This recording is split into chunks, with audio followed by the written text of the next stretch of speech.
Today we are going to start present perfect tense. हमने present indefinite और present continuous complete कर लिया है। आज हम प्रेजेंट परफेक्ट टेंस पढ़ेंगे। प्रेजेंट परफेक्ट की पहचान इसके नाम से पता चला, जो काम परफेक्ट हो चुका। परफेक्ट का मतलब परफेक्टली हो चुका और प्रेजेंट में हो चुका। इसकी हिंदी में पहचान करेंगे आप। चुका है, चुकी है, चुके हैं, गया, गई, गए।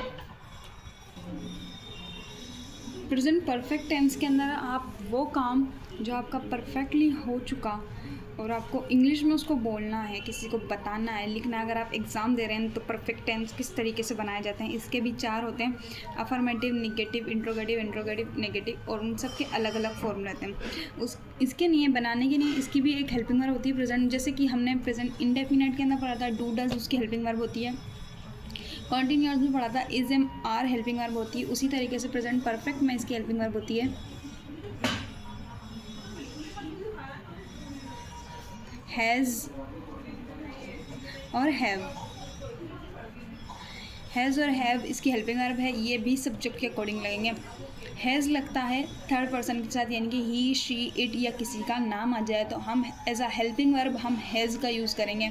और I, we, you, they, plural word, कुछ चीज़ प्लूरल में आ जाए तो आप एज अ हेल्पिंग वर्ब आप वहाँ पे हैव का यूज़ करेंगे। इसको बना सबसे पहले अब हम लोग जान लिया है कि हेल्पिंग वर्ब क्या है इसकी। तो सबसे पहले मैं आपको अफर्मेटिव सेंटेंस पढ़ाऊंगी इसके।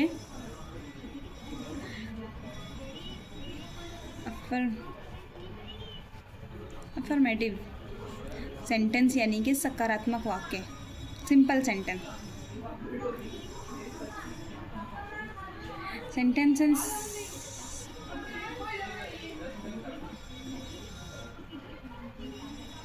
सकारात्मक वाक्य जो कि बिल्कुल सिंपल एंड सॉफ्ट। सकारात्मक वाक्य, सिंपल सेंटेंस, इसको बनाने का, हमारे अफर्मेटिव को बनाने का फॉर्मूला है। इसके अंदर आप सबसे पहले मैं आपको एक चीज़ बोलना चाहूँगी कि आप, अगर आपके पास वर्ब है या वर्ब की कोई बुक है, अगर आपके पास, आप इंग्लिश स्कूल में जाते हो तो आपके पास अगर ग्रामर है तो उसके अंदर से वर्ब्स याद कर लीजिए। वर्ब की तीनों फॉर्म आप याद कर लीजिएगा, फर्स्ट, सेकंड और थर्ड, क्योंकि अभी तक हमने वर्ब की फर्स्ट फॉर्म पढ़ी थी। इसके अंदर हम वर्ब की थर्ड फॉर्म पढ़ेंगे।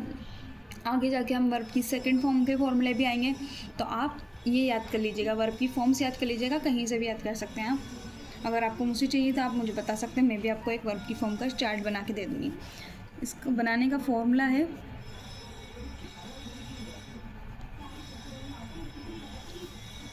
It can be available from any website. Verb की फॉर्म तो आप याद कर ही सकते हैं। सबसे पहले आएगा subject plus helping verb. Helping verb has, have है, सब्जेक्ट के अकॉर्डिंग लगेगी। फिर उसके बाद आएगा वर्ब की थर्ड फॉर्म, वर्ब की थर्ड फॉर्म, और उसके बाद हम लोग लगाएंगे ऑब्जेक्ट। ये वो सेंटेंस हैं जिसके अंदर हम बताना चाहेंगे कि हम ये काम परफेक्टली कर चुके।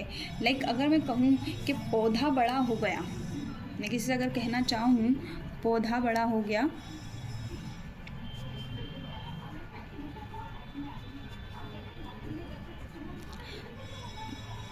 ठीक है, पौधा बड़ा हो गया, ये परफेक्टली हो चुका काम, लेकिन असर अभी भी है। पौधा तो गया, बड़ा हो गया, लेकिन उसका असर अभी भी बाकी है। तो इसके लिए हम ये रहा फॉर्मूला। सबसे पहले हम सब्जेक्ट ढूंढेंगे। सब्जेक्ट होता है वो जो जिस सेंटेंस के अंदर जिसके बारे, सबसे पहले हम लोग सब्जेक्ट ढूंढेंगे। तो सब्जेक्ट हमारा है जो जिस सेंटेंस के अंदर मेन जिसके बारे में बात हो रही होती है, जो काम करता है सेंटेंस के अंदर। बड़ा कौन हुआ, इसमें पौधा बड़ा हुआ, तो पौधा क्या हुआ, सब्जेक्ट हो गया। तो हम क्या लिखेंगे इसमें, प्लांट। प्लांट के साथ हेल्पिंग वर्ब लगाएंगे हम हैज़, प्लांट हैज़। फिर वर्ब की थर्ड फॉर्म, क्या, पौधा क्या हो गया, बड़ा हो गया, तो क्या आएगी इसकी, बड़े होने को क्या कहते हैं जब वो बड़ा होता है, तो ग्रो। और ग्रो की थर्ड फॉर्म है ग्रोन। Plant has grown. ये आ गया। इसमें ऑब्जेक्ट नहीं है, इस सेंटेंस में ऑब्जेक्ट ही नहीं है।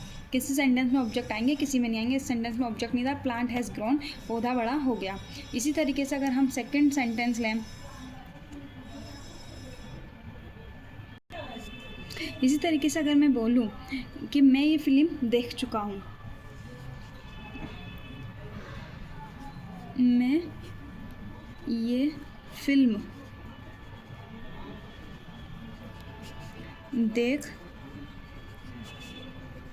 चुका हूँ। तो इसके नहीं किसके बारे में बात हो रही है? मेरे बारे में बात हो रही है। कौन देख चुका है फिल्म? मैं। तो इसलिए मैं हुआ सब्जेक्ट आई के साथ लगेगा helping verb have, I have. फिर हम लोग लगाएंगे थर्ड फॉर्म, वर्ब की थर्ड फॉर्म। तो क्या हो गया इसमें? क्या कर चुका है? वो देख चुका है। तो देखने को सी बोलते हैं और सी की थर्ड फॉर्म होती है सीन। आई हैव सीन, क्या देख चुका है वो? ये फिल्म। सिर्फ फिल्म नहीं, ये फिल्म देख चुका। अगर सिर्फ फिल्म आता आई हैव सीन मूवी, लेकिन वो देख चुका ये फिल्म, तो I have seen this movie, this movie, this movie. Okay. और इसी तरीके से अगर मैं एक और सेंटेंस बनाऊं और मैं कहूँ आपसे कि अब हम तीसरा सेंटेंस बनाएंगे, हमने आपको घर दिया है। कितनी बार आपने सेंटेंस सुना हो? बहुत से लोग कहते हैं हमने आपको घर दिया है, या उसको अगर आप इंग्लिश में बोलना चाहें, आप बनाना चाहें, तो इसमें हम सब्जेक्ट क्या है, किसने दिया? अगर हमने, तो हमें इंग्लिश में बोलते हैं वी, और वी के साथ हेल्पिंग वर्ब लगती है, फर्स्ट पर्सन है तो लगाएंगे हम हैव, वी हैव। उसके बाद हम ढूंढेंगे इसमें वर्ब। वर्ब क्या है? दिया है। तो देने को बोलते हैं हम गिव, और गिव की थर्ड फॉर्म होती है given. We have given, we have given the house. किसको दिया है? आपको, to you. We have given the house to you. That's all. आज की क्लास यहीं पे ख़त्म होती है। आज हमने प्रेजेंट परफेक्ट टेंस का अफर्मेटिव सेंटेंस पढ़ लिया है। अब हम कल पढ़ेंगे नेगेटिव सेंटेंस। अफर्मेटिव हमने पढ़ लिया, फिर हम लोग कल नेगेटिव सेंटेंस पढ़ेंगे और फिर आगे देखते हैं। गुड।